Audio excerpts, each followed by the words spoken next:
How are we doing today? Excellent. That's what I like to hear. Welcome to Elevate, 5 Talks for Women in Tech. We are so excited that you are here. We are so grateful that you are spending your time with us today on this, is it Thursday? It's Thursday, on this Thursday afternoon. We're so grateful that you chose to be here and come and network. Talk with us, understand what it means to be a woman in tech right now, understand what we need as our resources in tech right now. So we're super excited to have you. My name is Ayana Cameron. I will be your MC for today. I'm super excited. Thank you all for coming once again, and I will be on and off the stage, hosting the conversations, moderating some questions, all of that for today. But before we get into all of our other talks, we have a few other things we want to share with you, and just a more formal welcome. So again, we're thrilled to be joined by so many inspiring women during our conversations today, and we'll have a chance to explore all the different opportunities of what it means to reflect on your potential, to deepen your connection with other women in tech, and to seek opportunities and resources. So that's what we'll be exploring throughout the entire evening through our talks. We also have an amazing opportunity expo. We have a wellness lounge. Did y'all see that we have like massage chairs out there? Did anybody get a massage yet? Yes. Anybody else? Yes. I know that's right. Yes. Get your massages. If you have not gotten a massage yet, we have one waiting for you after our conversations are done here today. So definitely make sure you check that out, as well as everything else in our wellness expo. And we are giving out headshots today too. So if you need a fresh new headshot for your LinkedIn, a couple of updates for your website, we got you covered, as well as we will be doing resume review later on after our talks too. So this is like a one-stop shop, y'all. Everything that you need is in this room, and we are here to help and support you all in doing all of those things. So let me flip to my next card.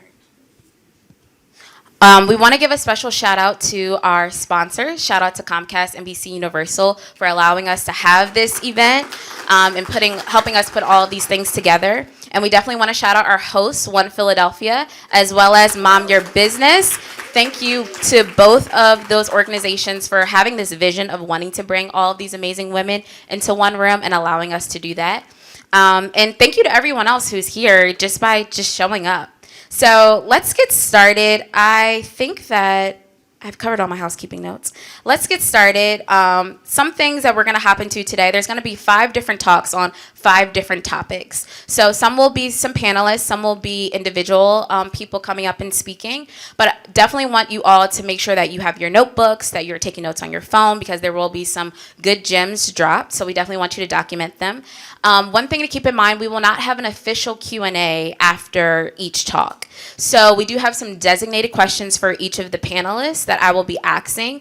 But if you have more specific questions, we do invite you to connect with them out in the lobby once all the conversations are done. Sounds good? Sounds good. All right, let's get started. To get things kicked off, we will be joined by Eliza Erickson from Coded by Kids. We have Tempest Carter from the Philadelphia Department of Commerce and Amanda Arroyo from Venture for America. And this talk will be entitled Elevate as an Intrapreneur. So I'm going to welcome you ladies up.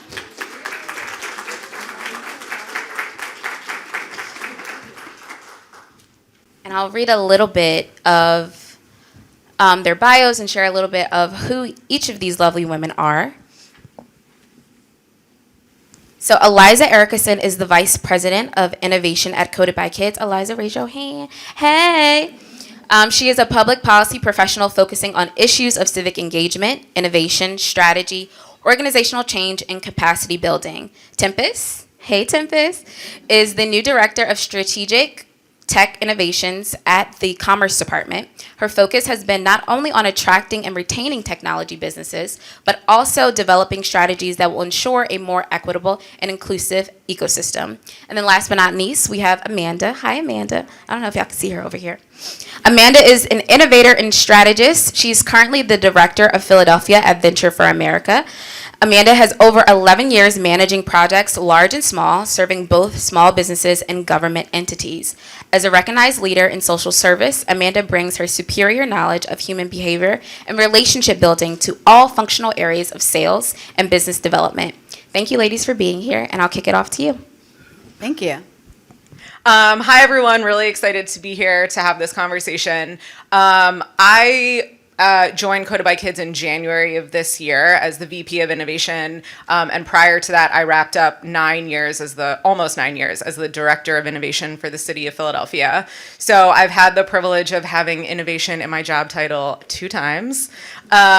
And it's been a really interesting evolution, I think, of the innovation space, because when I joined the city in 2014, having even a group of people that had innovation in our title was super new. It was really cutting edge. No one knew what it meant. It was just this like super cool buzzword of like, oh, the city is going to start doing things differently because now they have an innovation team.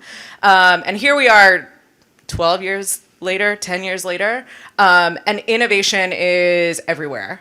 So quickly before this panel, I did a little Google search. There are 300 jobs within 100 miles of Philadelphia that have innovation in the title.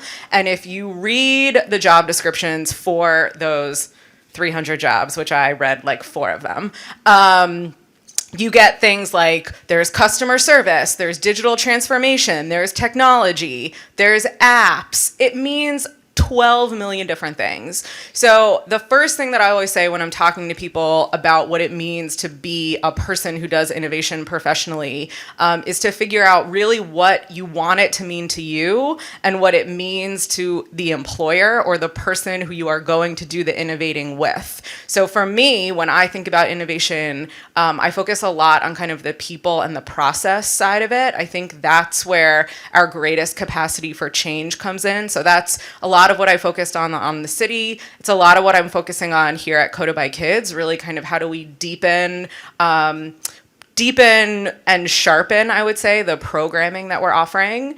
The word of caution, I think on the flip side that I want to say about having innovation in your title is being really cautious and aware of the fact that it does not let the rest of the organization off the hook for being innovative. So when I was at the city, there had to be innovation happening that I was not involved in from a pure like capacity and outcome standpoint. It's the same thing at Coded by Kids. I cannot be the only one who's championing doing things differently because we have so much to do that if everyone else sits back and says, well, Eliza's the VP of innovation, so if she's not coming up with innovative ideas, like, well, then I don't have to do that. Like, none of that is sustainable and none of that drives impact.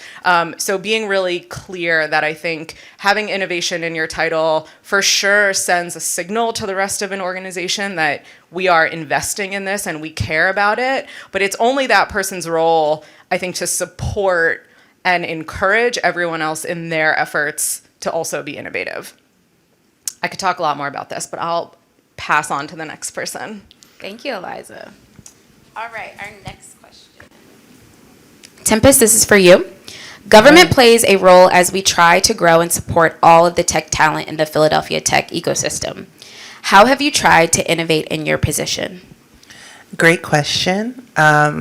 I am so interested in figuring out how are we building bridges and how are we breaking down barriers. And that has been the call to action from commerce itself. The old way of doing business just doesn't work. It's not enough to just attract businesses and to try to retain them.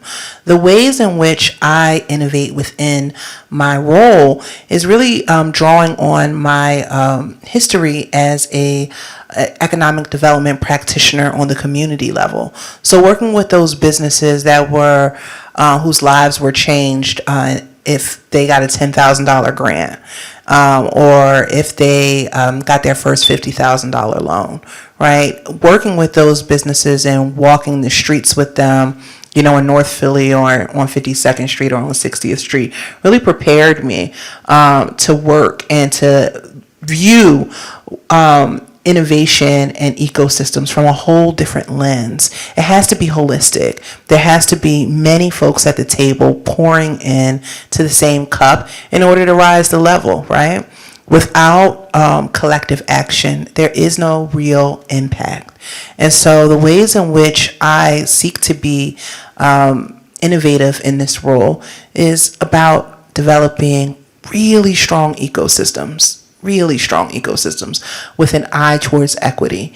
And I mean, even looking at the people that are on this stage with me, everybody here is a partner. And that doesn't happen organically. It happens with intention.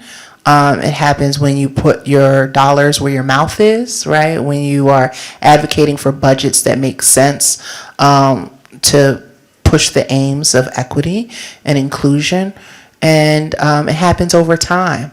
So those emails, those talkbacks, those I'll be on this panel for you if you come over to here and do this for me, right? Those things build upon each other to create bridges, and that is where real innovation lies. Thank you. Thank you, Tempest.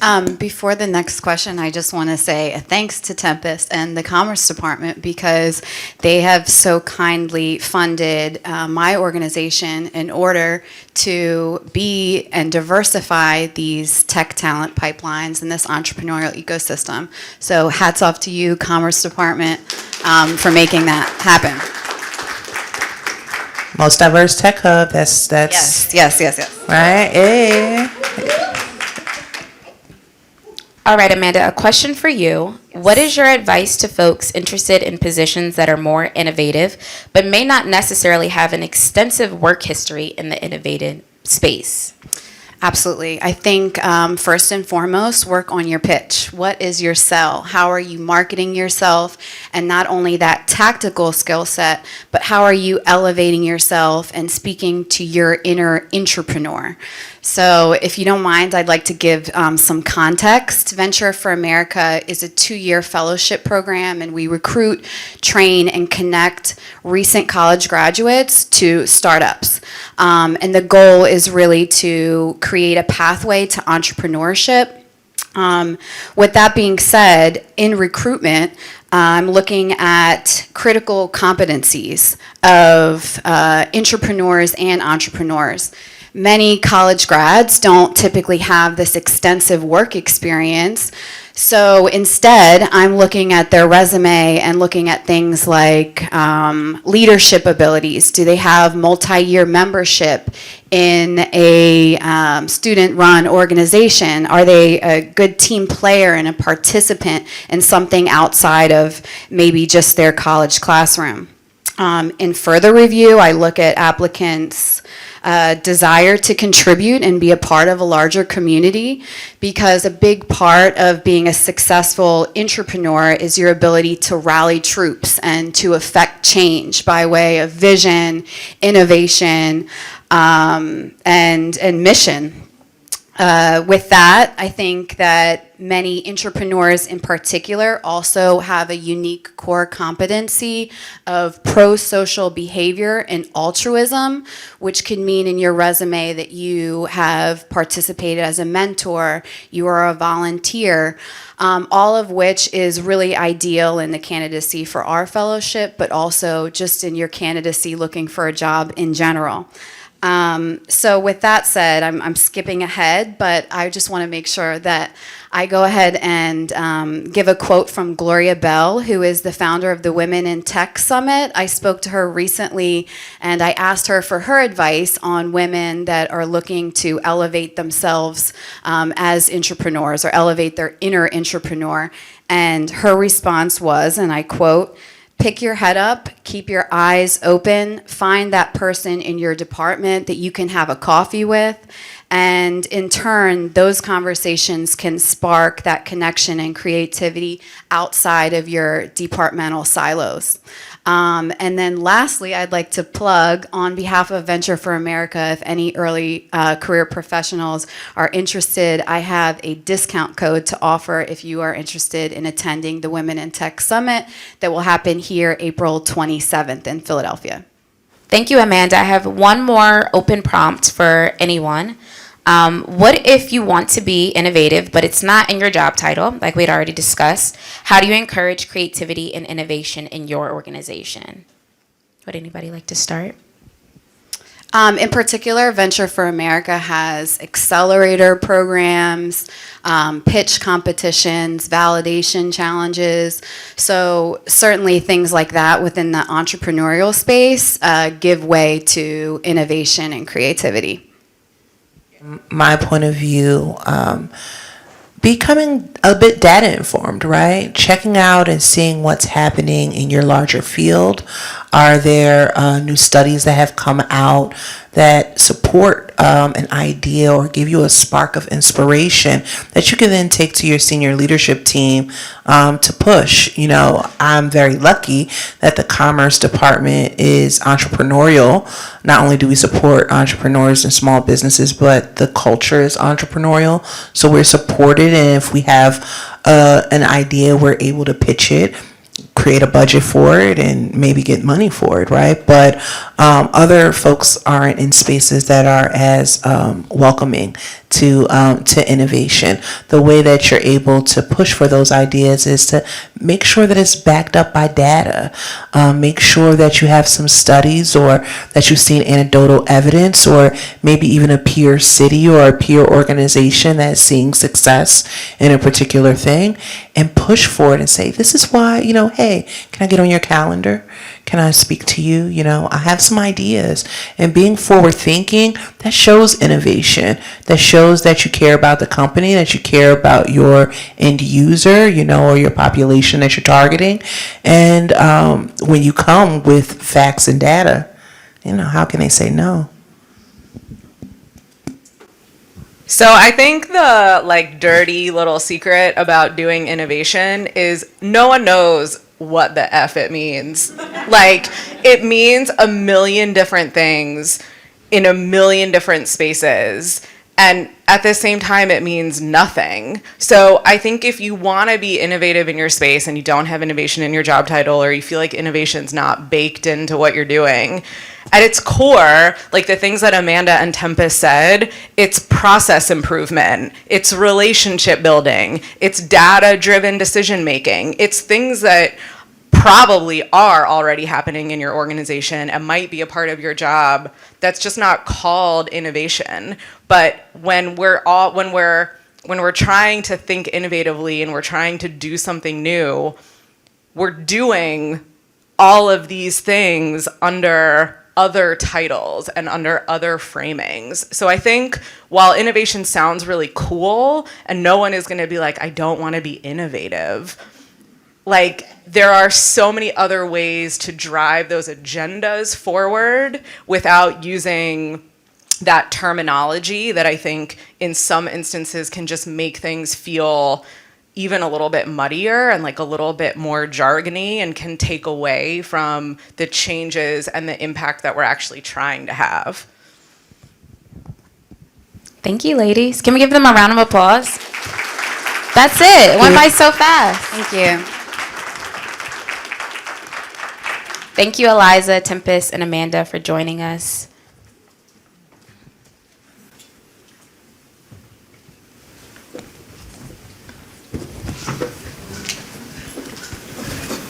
All right, y'all. We're going to step into our next lightning talk.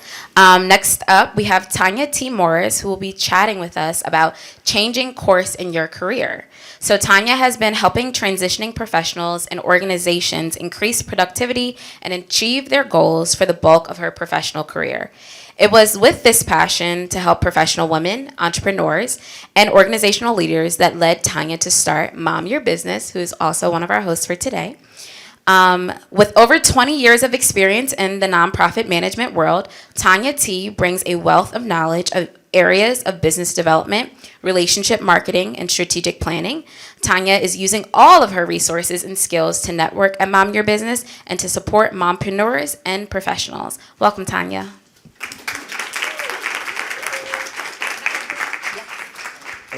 Elevate your opportunity, changing courses in your career. This is 5-year-old Tanya T. I was cute, wasn't I? Yes. For as long as I can remember, I wanted to be a writer. My mom said I was writing short stories when I was 5 and 6 years old. So I've always wanted to be a writer. But I didn't want to do certain types of writing, right? Because I was always watching TV and watching film. So when I went to Temple, I had plans of being a filmmaker. When I was at Temple, I saw She's Gotta Have It, Spike Lee's very first film. And I was like, I'm going to be the female Spike Lee. That's what I want to do. By the time I left Temple, I had my major was film and television. It had been TV broadcasting. It had been editorial, newspaper writing, and then finally public relations and marketing. All of that, by the time I left, when I started there, I wanted to be a filmmaker, right? And what I learned is that college isn't where you career plan, it's where you learn how to plan your career, right? You take all of those things that you learn while you're in college, and this is where you find out what transferable skills are, and this is where you find out what it is that you really want to do, maybe even not in that particular position. And the first job that I got right out of college was as an editorial assistant at a newspaper, at the Philadelphia Daily News. The two things that I said I never wanted to do: didn't want to write for newspapers, didn't want to write books. And the first job out of college, and the first person to hire me as a reporter was Jerry Mondesire. He had just started the Philadelphia Sunday Sun newspaper. A friend of mine referred me to him, and he gave me an assignment. He didn't even interview me. I said, "Mr. Mondesire." He said, No, you'll be fine, you'll be fine. I said, "But Mr. Mondesire, I've never written for no, you'll be okay." And after that, I just went on to be a reporter for the Daily News, for the Tribune, for the Philadelphia Sunday Sun, because Jerry thought that I was a fairly decent reporter. I've interviewed everyone from Oprah to Will Smith to mayors to governors, you name them, I've interviewed them. And that was because Jerry thought enough of my writing skills to give me an opportunity. So I learned in college that elevating your opportunities means taking something away from every experience that you have, because the newspaper reporting made me a disciplined writer. It helped me to understand that this was a skill that could take me far. And so that led me to pursuing my passion. And that's when I started in the nonprofit sector. Those are my two guys, Jeremy and Isaiah. And this was during the time when I was at the Campaign for Working Families. And that was where I really discovered my passion for mentorship. One thing I knew when I started Mom Your Business, I didn't know what it was going to be. But the one thing I knew that we would do was mentorship. Because mentoring was not something that I did. It had become a part of who I was. And so this was at one of our events where we celebrated our success of helping families, working families, low-income and moderate-income families to get their income tax refund through the Earned Income Tax Credit. And that just became a part of the work that we were doing, that I really began to discover my passion. I wasn't writing on a daily basis, but I had found my passion for helping and mentoring people. And so those are just a few of the many nonprofit organizations that I worked for throughout my time in the city of Philadelphia and in the nonprofit sector. And so that just led to me really understanding what my passion was. And during that time was when I began to write books. I've written 3 books, and that happened in between those times from being a reporter and working temp jobs, writing 3 books as a social worker and a motivational speaker and author. But it was during those times that I wanted to really figure out what my passion was. And one thing I want to encourage you all as you look to elevate your opportunities and changing your course of your career is don't be afraid of the slash. Don't be afraid of the slash, right? And be willing. You have to be willing to reinvent yourself. I have reinvented myself more times than I can count. But you can't be afraid of the slash. Never let anyone question how your commitment to what you do because you have social worker / author, because you have entrepreneur / this. By a show of hands, how many of you are working full time and are an entrepreneur, have a business? Right? And why? Because many times you start that business and that passion while you're at work. And while you're at work, you're learning what it is that this business, this thing that may have been a hobby, that may have been a love, that may have been birthed out of a need, whether that was to get a car fixed, to purchase a prom dress, to get a washer or a dryer, because that's how we typically start businesses. It typically is birthed out of a need. The majority of women start a business out of a need. And so whether your reasoning for starting that business is out of don't be afraid of the slash. Be willing to reinvent yourself. And I want to give you a couple things to do. One, write a personal mission statement. Right? Write a personal mission statement. Write down what's most important to you. And what I learned during that time when I was in the nonprofit sector, what was most important to me was changing lives. I wanted to make an impact on people. I wanted to have an impact. I wanted to leave a mark. I wanted to take people from where they were to where it is that they wanted to be. So write a personal mission statement. Articulate your goals in that mission statement. That's what Mom Your Business is looking to do. One of the things that I'm about, and I learned that when I was at the Campaign for Working Families, was about alleviating poverty. Alleviating poverty. We wanted to be a part of what that looks like. I want to increase the access to capital for Black female entrepreneurs. That's a goal that we have, right? And then identify the legacy that you want to leave. Generational wealth. It's clear. It's plain. That's the legacy that we want to leave when we leave this planet. And so that brings me to my personal mission statement: changing lives through mentoring and entrepreneurship. That's my personal mission statement. And that's what drove me to create Mom Your Business, because we wanted to have an impact. And in less than 6 years, we've been able to help founders raise in excess of $250,000 in non-diluted capital. That's money they don't have to pay back. That's money that they've been able to put into their businesses to grow, right, and make a difference, right? And that's just been in the last 2 years. And so I feel like now we've come, for me, this has brought me full circle, because I'm doing things that I never thought I'd be able to do. And because along that path, I've allowed people to inspire me. I'm not here if Shelley Bell doesn't ask me, where do you want to accelerate female entrepreneurs to? That's how we got Founders to Funders. I'm not here if she doesn't ask me that question. I'm not the general partner in an impact investment fund called First Market Ventures if I don't read about Arlen Hamilton and believe that I can do what she does, right? And so allow people to be your inspiration as well, to help you to elevate those opportunities that may come your way.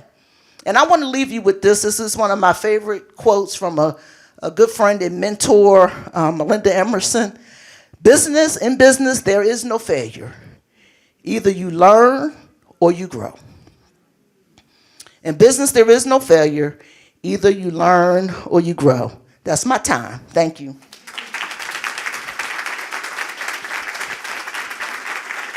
Thank you, Tanya. All right, we are moving into our third lightning talk. This one is called Elevate Your Investment, Navigating Entrepreneurship. So we'll be discussing four topics during this session. We have fundraising, building a team, what a founder needs as they get off the ground, and a pitch deck and common pitfalls. So we'll be welcoming up our next ladies, our next guests. We have Krithika Parmaswan from Vital Start Health, as well as Rose McDevitt from Ben Franklin Technology Partners.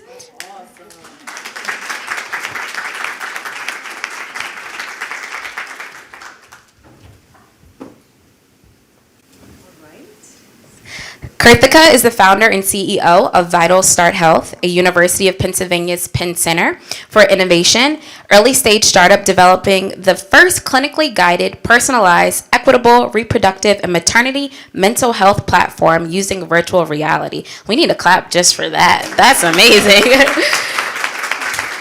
She has extensive experience across business and technology and healthcare, telecommunications, and cybersecurity.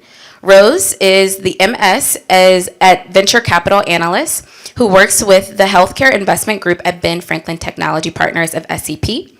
She is responsible for sourcing new investment opportunities, providing due diligence support, leading pre-seed and seed stage investments as well as portfolio management. Welcome to you both, and I will kick it off to you.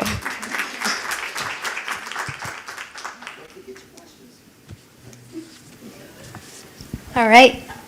We have the fun topic to start with, and that is fundraising. Do you want me to kick it off, Kirtika? Fundraising. So clearly it's a hard fundraising environment right now. We all know that. We can get that out of the way. But I think what's important is that founders, entrepreneurs, and startups will oftentimes hear a lot of no's, regardless of how difficult the funding environment is.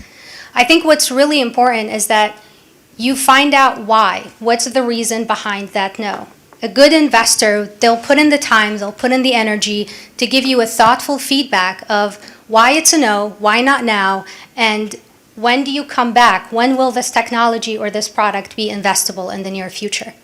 That's the first point I want to make about fundraising. The second is you want to know who you're talking to, who's your audience, what motivates your investor, right? Are they a social impact investor?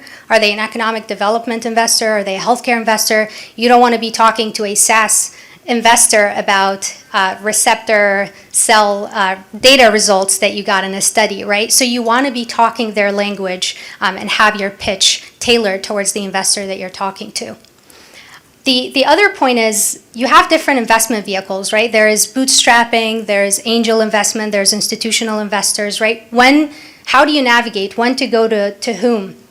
And there's advantages to each one of these investment vehicles, and I think it's good to take advantage of each one at a time. And so you definitely can be too early for an institutional investor or even an angel group if you don't have a prototype or a proof of concept or data to go to them with, right? What institutional investors really want to see is that you have explored other routes for funding. Non-dilutive funding and grants, I want to emphasize, are something really important that startups should look into to get off the ground. It's like planting a seed that will get you off the right foot.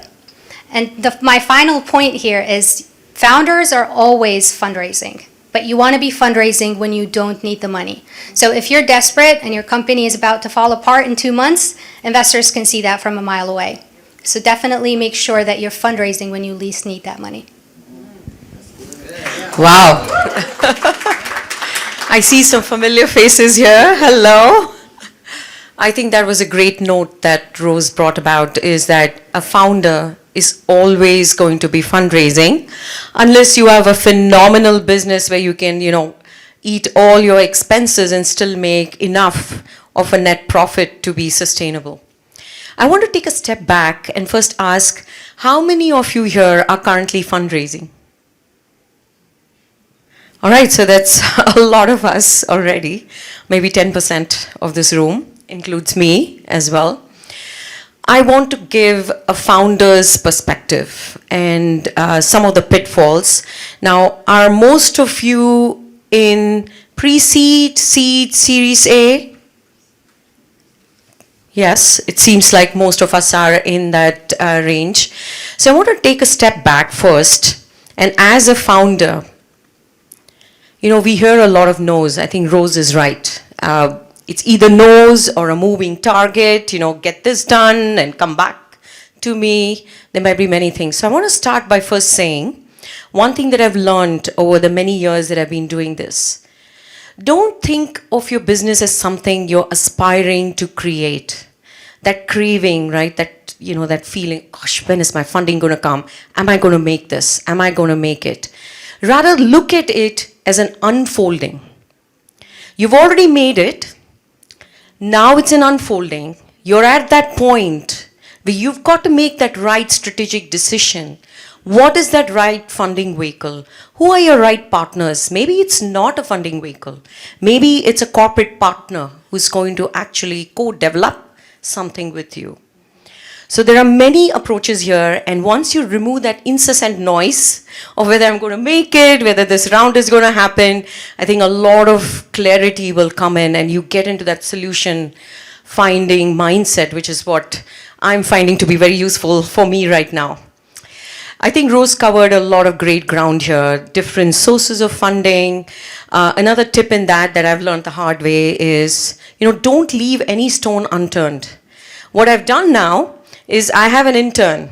Her only job is to scout for grants, competitions, and simply keep filling.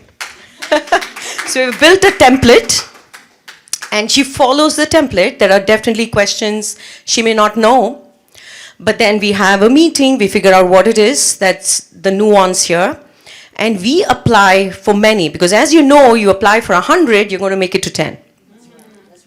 So that is one thing, and as a founder, you've got to be smart. Fundraising is a smart and a strategy game, in my view, because there are so many meetings you're taking here, may not lead to anything. So how do you optimize this? One way is to have all these competitions, all these entries, have an intern do it. You go after those big investor meetings. You go after the biz dev places. You go after those partnerships. Can you get into places where you're pitching to a decision maker? That is what I like to do, because I'm noticing that this is a continuous thing. So how do we make this better? So let me pause there. We've got a lot more interesting questions and hopefully interesting answers. Yeah, so next good topic is building a team. Yeah. And I think, Kirthika, you have a lot of good points to add on that, but maybe I can just start with a high level of what do you look for in a team, right? You want to find people that are just as passionate as you are about the problem and not the idea, right? They want to be there to solve that problem. They're there for the long run. You don't want a team, executive management or other team members that are there to get paid a paycheck, because that's not what a startup is about at the end of the day. You also want to bring diverse team around the table, right? We talk about bringing women around the table and diverse team members. It's about having different perspectives and different point of views that's going to bring innovation to your company, right? And have that healthy relationship with your team members of it's okay to encourage them to disagree with your ideas. It doesn't always have to be going one way. And then the final point I want to make that comes down to cost from both an investor and a startup point of view is when to outsource versus doing things in-house, right? So you always want to, when you're looking at a project, you're developing a product, look at your team, whether it's a 2-person team or a 10-person or a 50-person team. Can I do this in-house? Do I need to go right away and talk to a contract organization? So I see that mistake oftentimes where portfolio companies just go with a contract organization, do the work that they want to do, and they haven't done enough work in-house to test this device or to do bench testing. And it's unfortunate because it's a time sink, it's a cost sink, and they have to go back and do this work in-house. So that's another thing that I do recommend that founders look into as you're building a team. I mean, the team can be of different shapes and sizes, different expertise. And as a founder, really, you're looking at 6 areas. There's a lot you have to do as a founder. So first, you have to be like a team in yourself.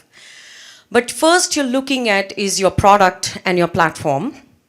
What is it that you're bringing to this world? What is that passion? Is this coming from something that happened to you or some idea that you have that you want to birth here, literally? The second is looking at the market.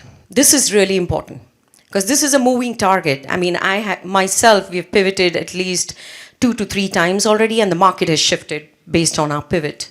But it's really important to keep that mindset of who your market is, and I'm going to tie all of this back into the team. It's important as you think of this. Who the market is, and as part of the market, what is your brand?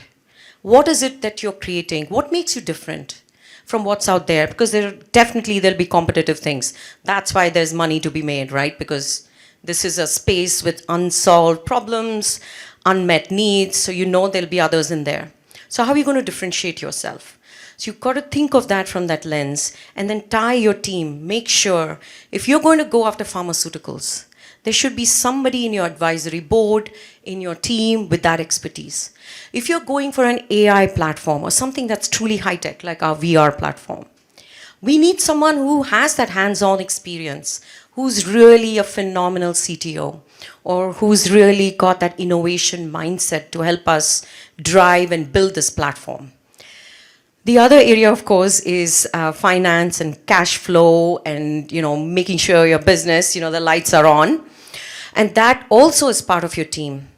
Although you feel that you can do everything, you will need accountants. I mean, this is your extended team. You will need people who know. Like I remember I had one of my advisors actually saved me. Almost in the middle of the night, we suddenly got a bill from Delaware for like, I don't know, 45,000 or something. It was some franchisee tax. And as a first-time founder, I had no clue what that was. And I was freaking out, so I just texted David and said, David, what the hell is going on? We don't know what is this. How am I going to get this money? And he was like, oh, calm down. It's probably going to be $435 in the end. It's just a little lever. Apparently, that's how they'll send you those things. Then you call them and you show them till when the taxes were paid and things like that. There was just some nuances. But again, I mean, these are not things a first-time founder is expected to know. So you need to surround yourself with that circle of expertise, that circle of experience, so that you can, go through this day by day. And then, of course, there is, the operations. I feel like I'm doing half my job is operations at this point. But there's so much, so many things, dotting the I's, crossing the T's. And this is where you can actually utilize an intern, or you can utilize others who can come in, have that front-facing person for your company. It need not always be you. Train someone who can do that for you. Train someone to do the lead gen for you. So these are all different pieces of the team that you'll have to think through as you're thinking of taking this business forward. Because as you know, investors are going to say, where is the money? Who's your first customer? To get to that first customer, you need the product. To get to that product, you need the customer discovery. To do customer discovery, you need people who know what is design thinking. So you have to build this, very piece by piece, but it's like a complete puzzle that has to come through. So that's just my take on the team. Rose, I'm putting you on the spot with the questions. Maybe I should ask the question now. No, of course. We have what a founder needs as they get off the ground. Oh, I think, right. Thank you. This is a big question, right? What does the founder need as they get off the ground? I mean, there's so much. So those 6 areas that I was speaking about, definitely we need insights into all those areas to get off the ground. But the most important thing that I've discovered in my journey is definitely the monetary support. At the start, I thought I can do everything. I was like, I'm going to hustle. I'm going to do this. I'll do the website. I'll do the social. I'll do the lead gen. I'll fill out every application and, working crazy hours. But I thought, wow, this is it. It's sweat equity. I've got to do all these things. This is my baby. I'm going to make this happen. But then I realized that if you can drive that initial funding, initial money, it can be friends and family, it can be maybe a little something you are able to carve out. What a change it makes. You can just upwork and get that talent that you need. But what a difference. You now have the look and feel of a full-fledged company. It's still a startup, but you know what's happening. So I think that's really key. I know we have just a few minutes left, and the last question is a big one because we all are fundraising here. So I don't want to waste more time on this, but definitely moving on to the last question. Shall I start on that? And I know you will have a lot more on this, Rose. So the last question that we discussed and we thought that would be most useful to founders and entrepreneurs in this journey would be pitch deck pitfalls. Oh my gosh, I don't even remember the version I'm on in my pitch deck. It's probably 500 or something. Because this is a constant journey. Starting from the optics. How does it look? What kind of template? Is it looking well made? You've got to start right from there. You've got to think of, okay, how many slides are there to tell your story? Is it actually a story? Or are you just putting things in there? Are you more into the how? Or are you talking about the what and the why? So there's a lot of rethinking as you think of the pitch deck. Because some of the topics, especially in healthcare, they tend to be very complex. And you feel like, wow, I'm missing this point, I'm missing that point. Don't worry about it.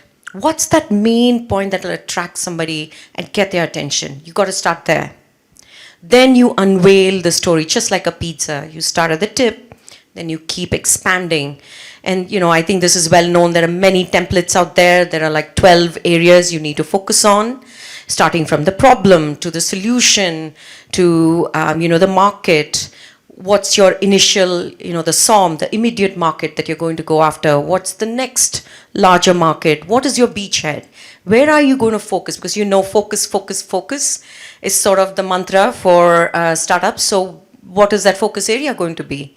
Because you're not building a one product, you're not a one product pony. You want to dream big, but then you have to start small. So how do you do that? So you need all of these in the pitch deck.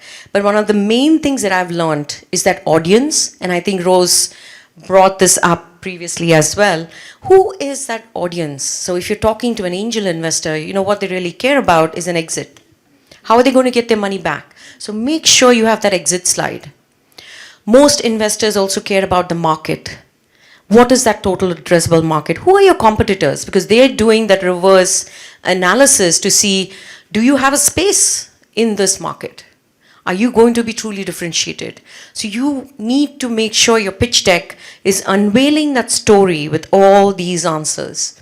And you may be early, there may be things you don't really know, and that's okay. I think that's the whole conversation building piece with the pitch deck, and that's what they say, right? The pitch deck gets you that first meeting, and then you've got to do a lot more to get that next meeting. So Rose, I'll hand it over to you now. Yeah, I think you really covered some great grounds on what a pitch deck needs to have. I'll just highlight and reiterate having a crystal clear story from start to finish, right? The what, the why, the who, who's going to pay for your product, who's your end customer, what's your problem. But when thinking about that too, going back to the point of the audience, you don't want to be talking about problem being that cancer is a problem or cardiovascular disease is a problem when you're pitching to a healthcare investor. So again, that goes back to the point of know who your audience is, be consistent throughout the pitch deck. So if you're saying, I'm going to generate $5 million in revenue in 5 years, be consistent throughout. Does your team slide match what that 5-year projection looks like? Do your other slides match what this storyline is telling?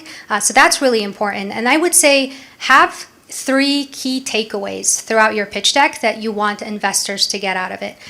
I can't tell you how many times we sit in on pitch decks where it's a half hour to an hour long pitch deck, and you, at the end of the pitch, you don't know what this product is or what this company is doing. And you never want to be in those shoes, right? Have those crystal clear key takeaways that you want out of the pitch deck.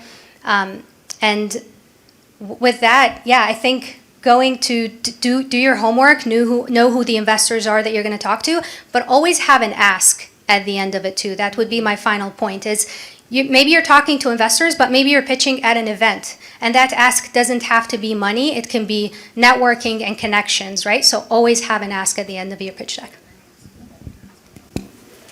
Yeah, that's a great point. Thank you. Thank you, Rose and Karthika. Thank you both. 3 down, 2 more to go. How are we feeling? Good. Are we learning? I saw some people taking some notes. We're having a good time. Awesome. So we're going to step into our 4th lightning talk. Up next, we have Margaret Berger Bradley from Ben Franklin Tech Partners joining us to talk about Elevate Your Acts, how to be investable.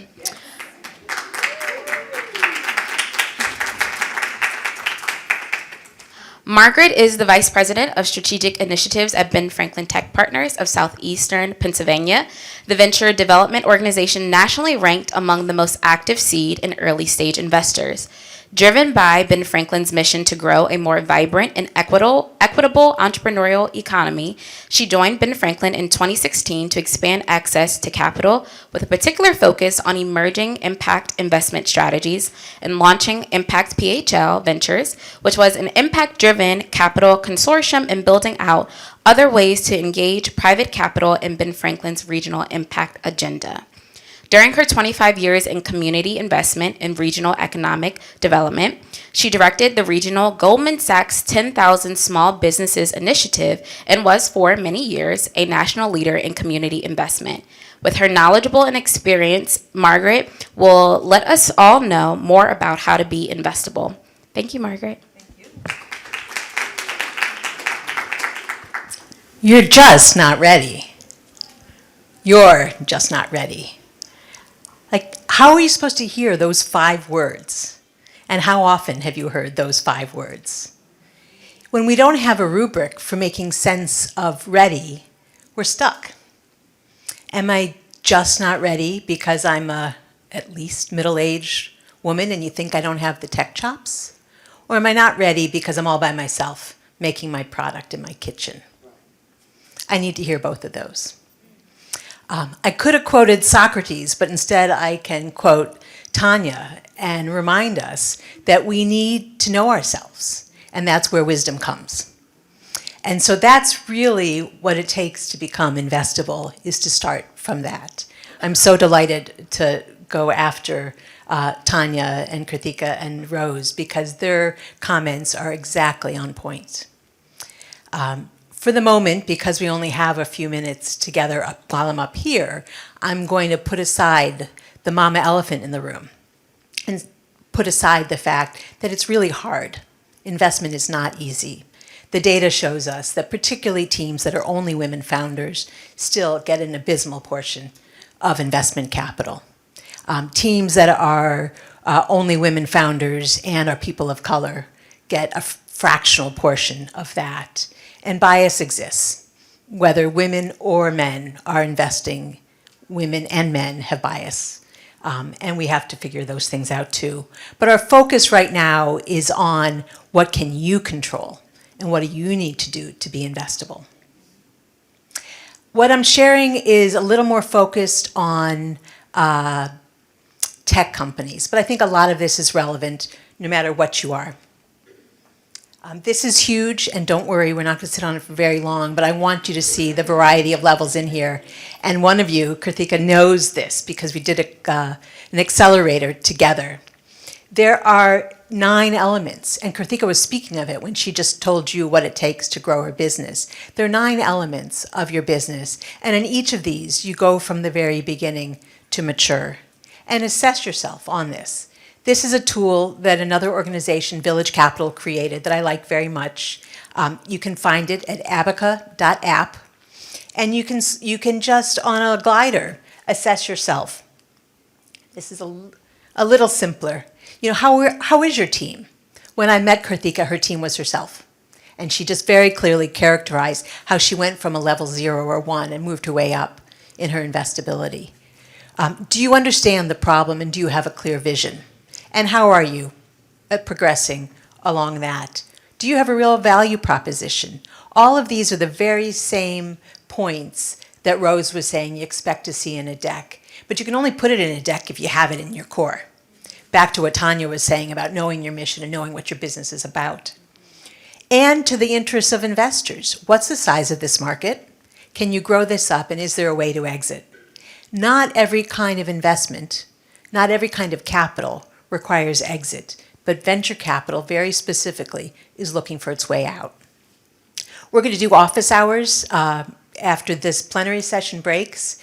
Somebody from the Women's Opportunity Resource Center can talk about microloans. My colleague Julie and I will happily talk about investment, but you got to get creative on what capital means for your company. Not everybody is looking for venture investment. The power of non-dilutive capital is incredible. And that is also the area where often women and certainly BIPOC founders are often at a disservice. You got to find it from somewhere. And so let's get creative in thinking about what this is. I really wanted to land on the point that you're never too early and doors are open to you. One of the challenges we find is that people think that the doors aren't open for them, that they're there for somebody else. Some of you are very persistent, and it serves you wonderfully well. Financial relationships are relationships, so talk to people now. Do you know a bank? Those who didn't know banks, small businesses that barely had bank relationships, were stuck during COVID. Do you know a bank? Do you know the community development financial institutions? If you're more of a home business and you're looking for figuring out how do you find microloans and other sort of capital. And if you talk to investors, have you met anybody at Ben Franklin? Have you talked to angel investors who have office hours and would be happy to meet you? Do not feel like those doors aren't yours. They are yours. You are worthy and you are ready to have these conversations.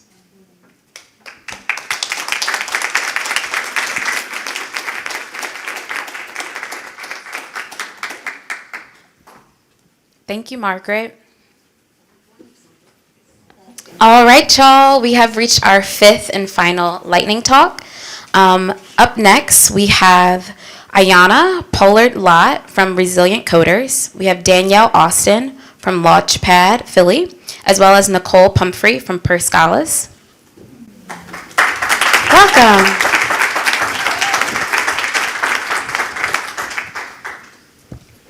So these ladies will be talking about elevating equity in tech.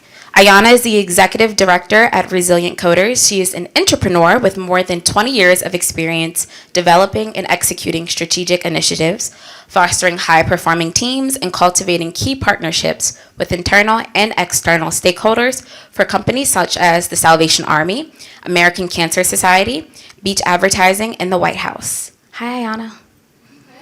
Hi.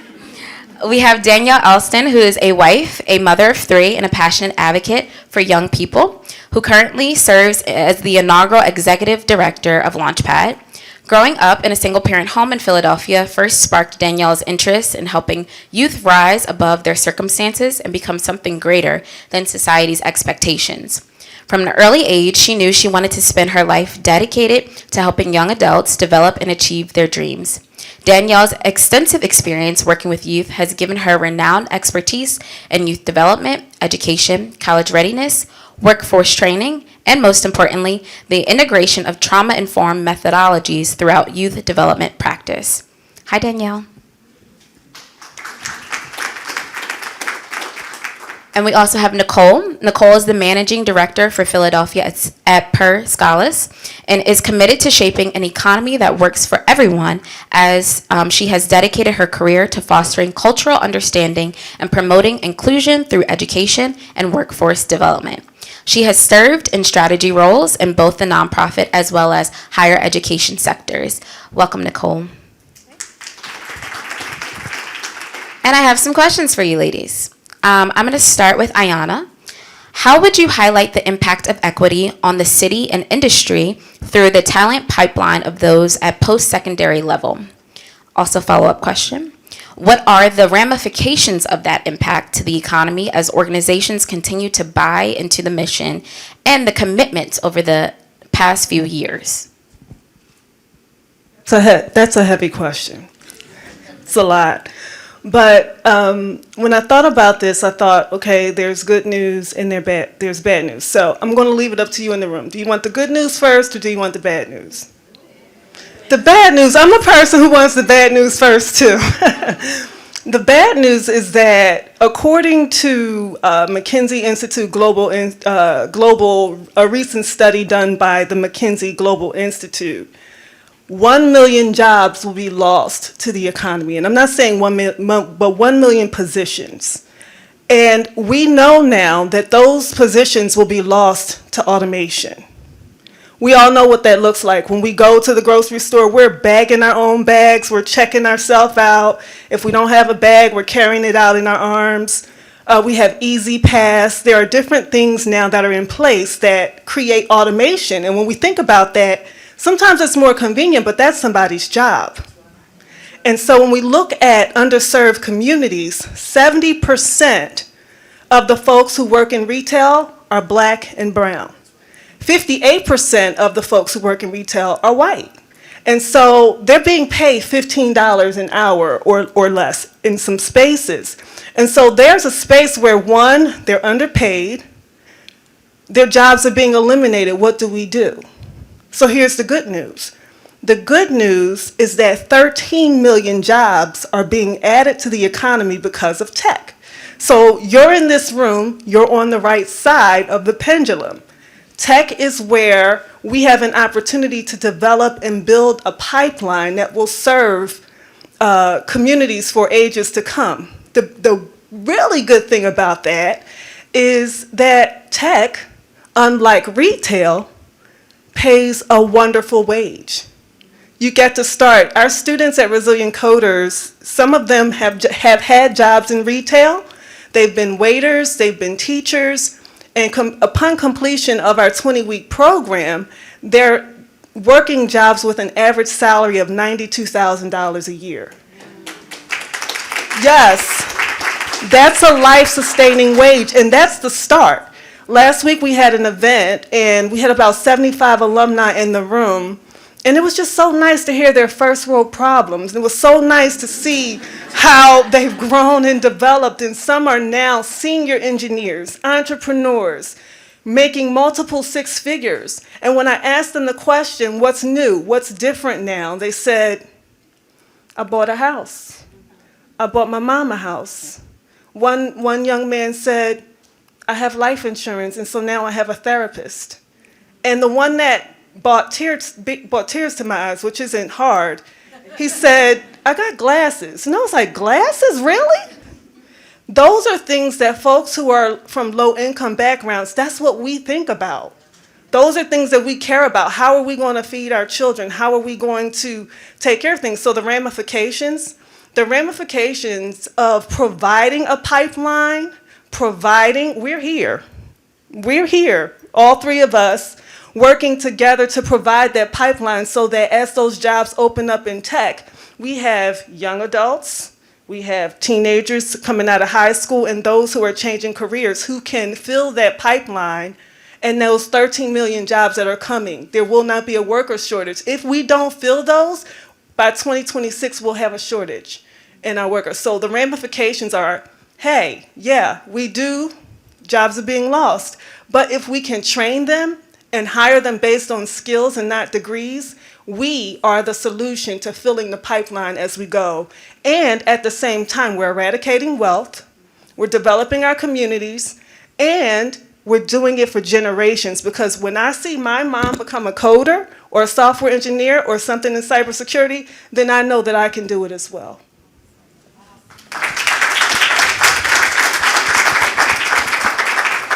Thank you, Ayana. Danielle, you are up next. What would you identify as the key access points and options for equity in tech for high school level youth? And follow-up question, what do you see as people's expectations versus the reality of that access? Great, thank you. So I was thinking about how to start this off, and so there's two stories that I want to share really quickly. When I was in 11th grade, I went to college because everybody around me was applying for college. I was like, oh, that's how we get rich, right? That's how we get out of poverty. We go to college. And I didn't know any other routes or options, right? And so that's one story. The second story is I have children, and I asked my kids who are in middle school in Philly the other day, and I said, do you guys have CS classes in your school? Do you guys have computer science in your school? They don't. They haven't yet had access to a computer science class, but there are cameras in every middle school classroom in their school, right? Make it make sense, right? And so I was just sitting back reflecting, and I'm like, so let's think about that, right? And so at Launchpad, we're talking about working with 11th grade students, right? When their peers are applying to college, and then you have those young people who are like, I'm barely making it through high school. This is not my thing, right? I have my oldest son, he does not love school, but loves to be on his computer and loves gaming. And they just don't realize how many opportunities there are, and that you can get access to these opportunities without a degree.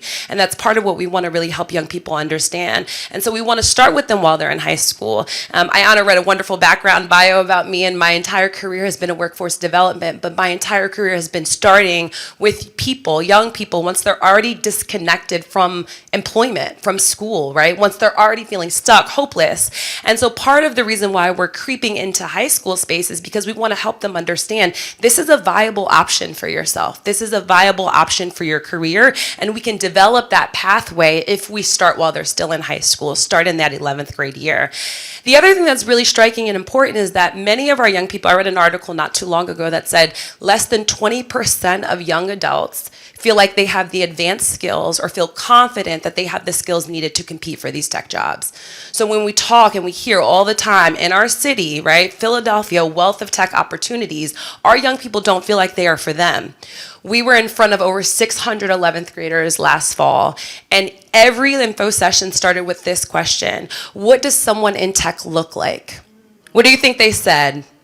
White, men with glasses, geeky lab coats, right? Like, and we're sitting in front of young adults who do not look like that, right? And so not just do they not feel confident that they have the skills needed to compete for these jobs, but they know that they're not going to belong in these industries, right? And in that same article that I read, it said that 70% of young people under the age of 28 who are working in the tech space want to leave because they don't feel like they belong.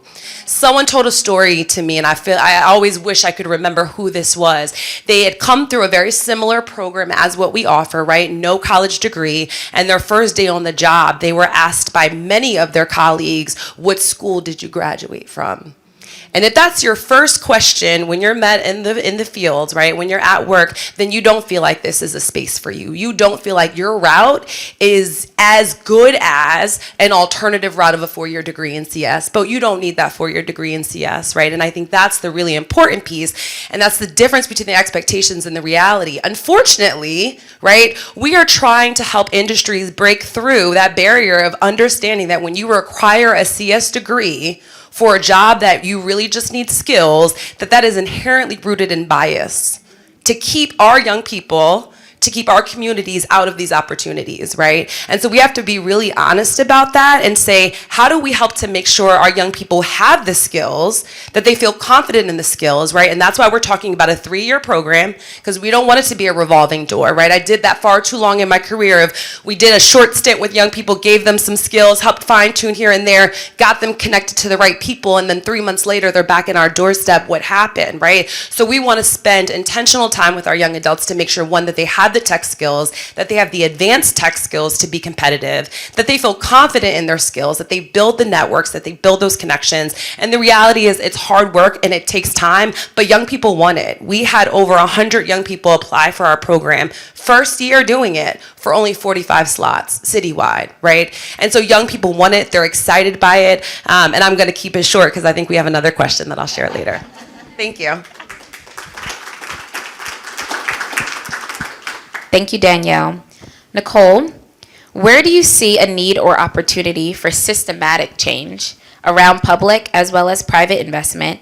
And then the follow-up question, how can this change get started through adults and career changers? Hello? Okay. All right, that worked. I don't know who Nicole is, but no, I should have changed that. Anyway, hi, y'all. I love you both. You're both such good storytellers. My goodness.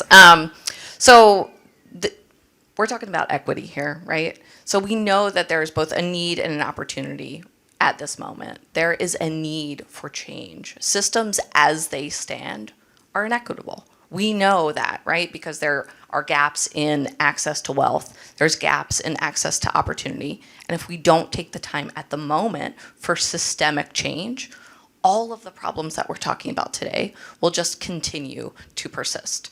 There was actually a report that came out recently from General Assembly about the tech talent pipeline. It was really interesting. So all these high-level commitments that were made over the last 2 years, are companies making good on those promises? They're not.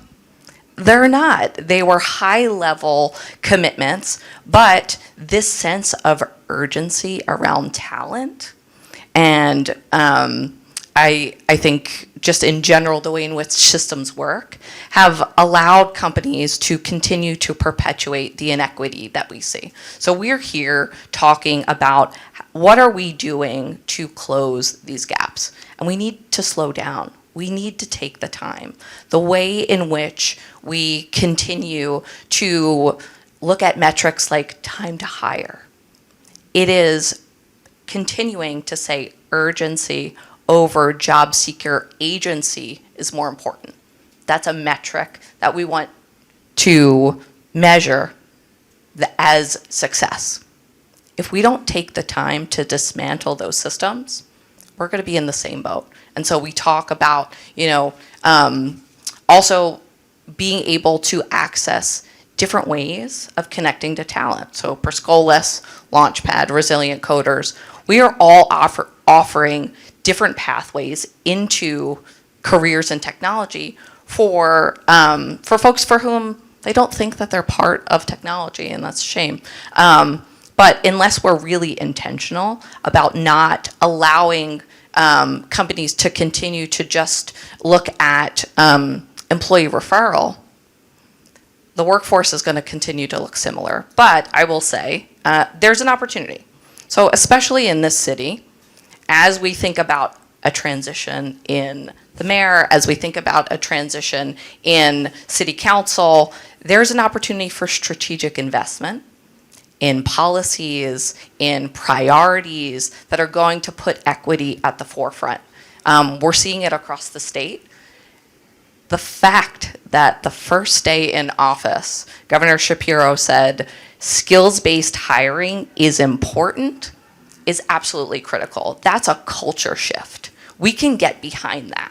And I think we can do that here in Philadelphia. And I think when we think about adults in particular, transferable skills, we've always had that conversation about transferable skills. Now we can translate that into skills-first hiring.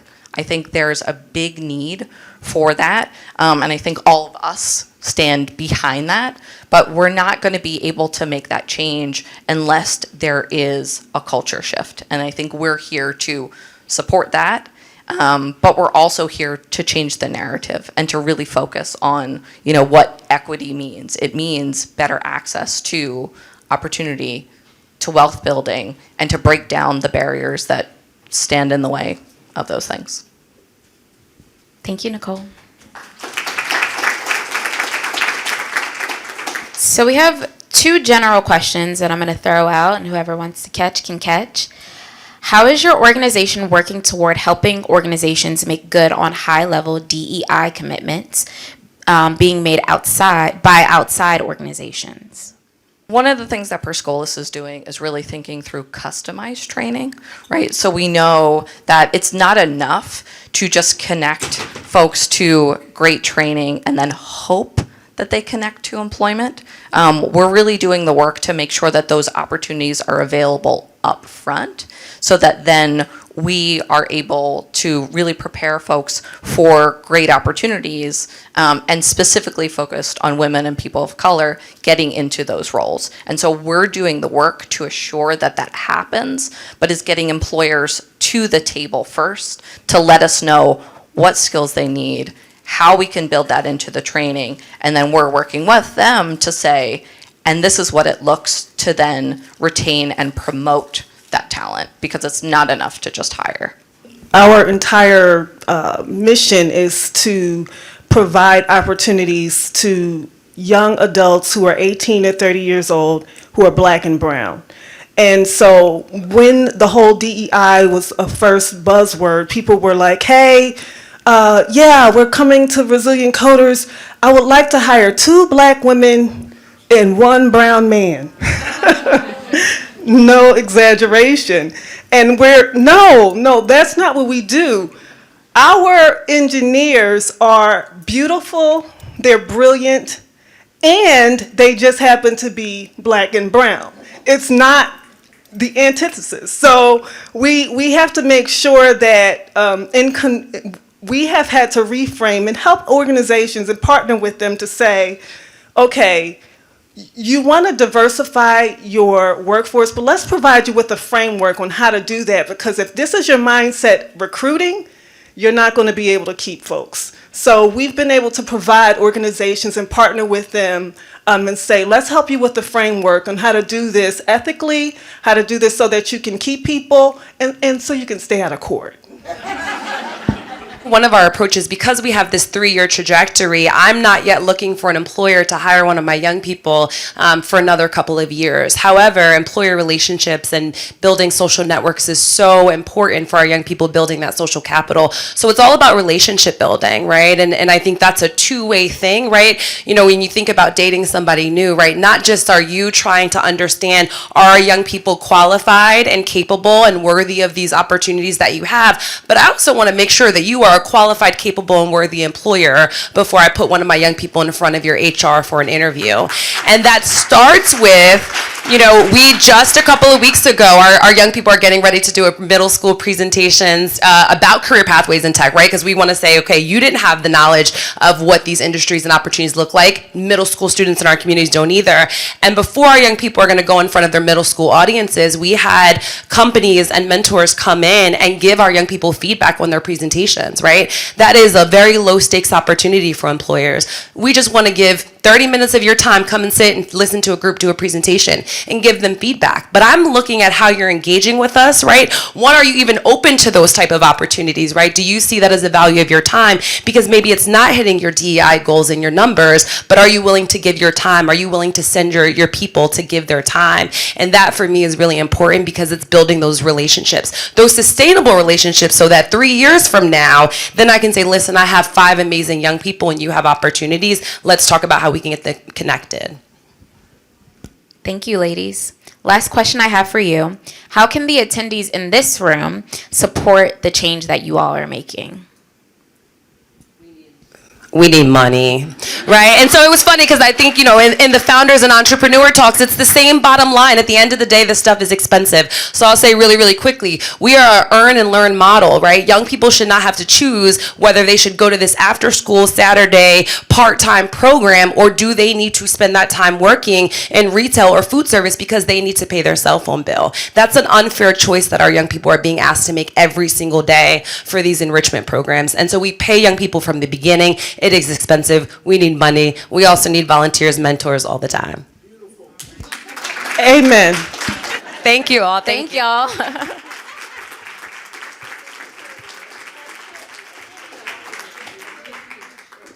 All right, everyone. That was the conclusion of our lightning talks. Did y'all have a good time? Can we give another round of applause to all of the amazing panelists? So up next, we have Danae from One Philadelphia. Yes, let's give it up for One Philadelphia. We're going to be giving out some flowers. I heard it's important to give women their flowers when they're deserving of them. So Danae, I'm going to kick it off to you. Thank you. I appreciate that. First of all, thank you so much to everyone who took the time to come here. You were blessed with a ton of great information from a talented group of folks here. So can you please just give them one more round of applause? As a director of One Philadelphia, one of our main goals is to really be a convener of this space to bring together all the talent and the knowledge in the tech community. And every time I call on these folks, they are always willing and able to be here. So again, truly, truly appreciate you for that. When we were thinking about this event, and I can't even say I don't think Damon's in the room, but he was the true champion and ally for this Women in Tech event. So I do want to thank him. But when we were thinking about the event, we were like, well, how do we format this? How do we make it work? Because, you know, we're giving all this information and there are smart people in this room. They want like real deep knowledge. You know, what do we do? And then when I thought about it, I said, but that's not always what you need. Sometimes it's just one word, right? Sometimes it's one word of encouragement, motivation, just that nugget of knowledge that helps move you forward in your path. So I hope that from what you heard today, there was just one thing that helped move you forward, because if that happened, then we met our goal for today. But when I think of one word for these ladies that we're going to bring up, the one word I think about when I think about them is champion. And what we really want to highlight, Danielle, you couldn't have really come up with a better segue for me than money, because all of us, the work that we do requires money, and the two individuals that I want to bring up are true advocates in philanthropy for us, because the work, bringing the ecosystem together, really investing in their time and their funds has been hugely helpful to so many people in this room. So I would like to bring up Erin and Gwyneth. They are our two advocates in philanthropy, so we are going to give them their flowers. So please join us up here. None of them like remarks, and I, as a person who does not like remarks, will not make them, will not make them say anything they don't want to, but happy to open the mic for you for a second if you'd like to say it. But I'm going to stand because I don't want to take up any of the light that the two of you deserve, because what I found with these two, Gwyneth, I've known you longer, Erin, We're new fast friends. But what I will say is that it's the glasses, it's all of the things. But what I will say is that you use your platform in ways that I found that other organizations will say that they will do something, but you show up in your action. You show up for our communities, and we truly appreciate the both of you for that. So, thank you. Is there anything either of you would like to say? Only thing that I want to say is, and I definitely don't want that. Okay. It has been amazing to watch One Philadelphia blossom. When we were having conversations, what was it, 3 years ago? Yeah. It was this idea, bold ambition, to see it actually like, it's a thing. It's a thing. It's really exciting, and to watch you shine is the greatest joy. You got me on a stage. That's a lot. Thank you for that. Did you want to say anything? You don't? Okay. Please. She's like, Wow, I see a lot of people who I love in this audience, and I was not expecting that.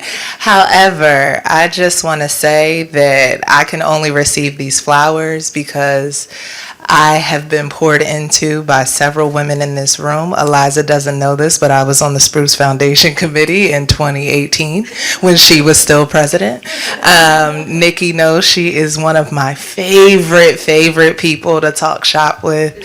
Ayana, I made you a promise, and hopefully I am delivering. So as much as this is about me right now, we need to clap it up for Ayana for being on a Salesforce call with 17,000 women worldwide today, right before she came to this panel today. Jason, hey friend. Gina, hi beautiful. And I say all that to say, I carry Philly with me in everything I do and everywhere I go. And any time that I can put on for my city, I fully intend to do so. So thank you. Thank you. Oh, we had actual awards. I'm sorry. See, I'm not being diligent in my duties. I'm not being diligent. I'm so sorry. Whoa! See, Glass, y'all mean business at One Philadelphia. Stepping it up. What can we do? All because of you. Thank you. All right. Next up, I'm going to bring up Tanya for some closing remarks from Mom Your Business. All right. So I hope you all had a good time. Oh my goodness, just so much information. These panelists were truly amazing. Thank you all again for coming out. Please support the vendors that are in our wellness lounge. Make sure you get your massage if you're still in need of one. I was told that's the let it go room. That's what someone told me. And then there's some food, and I think there's some food and some drinks. Oh, we always eat around here. There's always food. So there's food out there. There are drinks. My expectation is I see some new faces. This is not the last time I should see you. We have quarterly convenings. We have other events. As you could see, people were able to point to other folks in this room because we have collective strength. And once we start building those bonds, you are family. So please come back. We'd love to see you again. Thank you.